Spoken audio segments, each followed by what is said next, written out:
On his 18th birthday, Ethan Carter received a letter from a lawyer in New York. The envelope contained only one sentence. If you stay in the town for the next 30 days, you will inherit $50 million.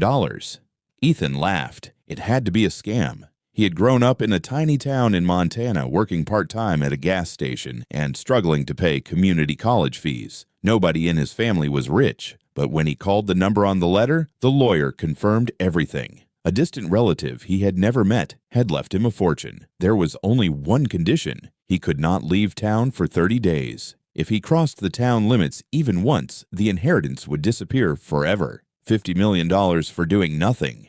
Easy. Or so he thought. On day 3, Ethan's girlfriend called him from Chicago. She was crying. Her car had been hit by a truck. She was alive, but badly injured. She begged him to come. Ethan stared at the highway leading out of town. One step beyond the sign, and he would lose $50 million.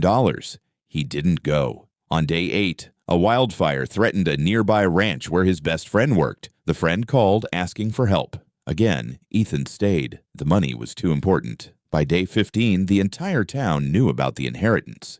People smiled at him differently. Store owners offered free meals. Neighbors suddenly became friendly. Everyone wanted to be close to the future millionaire. But Ethan noticed something strange. Nobody asked how he felt. Nobody asked whether he was happy. They only talked about the money. Then day 21 arrived. At 2 a.m., there was a knock on his door. A police officer stood outside. Your mother had a heart attack while visiting Denver. Ethan's legs nearly gave out. His mother was all he had. The officer explained she was alive but in critical condition. He needed to leave immediately if he wanted to see her. For the first time, the money didn't matter. Ethan grabbed his keys and drove toward the highway. The town limit sign appeared ahead. Beyond it waited his mother. Behind him waited $50 million.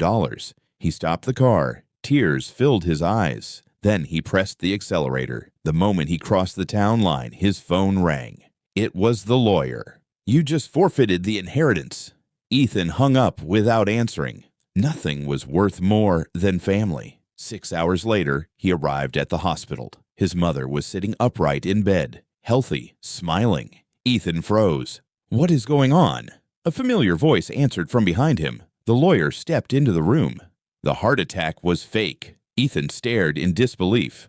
What? The lawyer nodded. Your inheritance was never about staying in town. It was a test. The distant relative who left the fortune had grown up poor and spent his life watching money destroy families. He wanted to know whether Ethan valued wealth more than people. Every challenge had been carefully arranged. The injured girlfriend, the wildfire, the hospital call, all of it. Ethan was furious. You played with my life. The lawyer handed him a folder. Open it.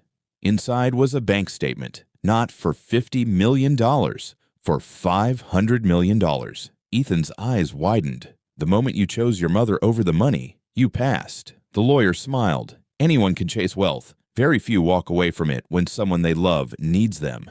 Years later, Ethan became one of America's youngest billionaires. But people were surprised by one thing. He rarely talked about money. Instead, whenever someone asked him the secret to success, he always gave the same answer. The day I stopped choosing money first was the day I became truly rich.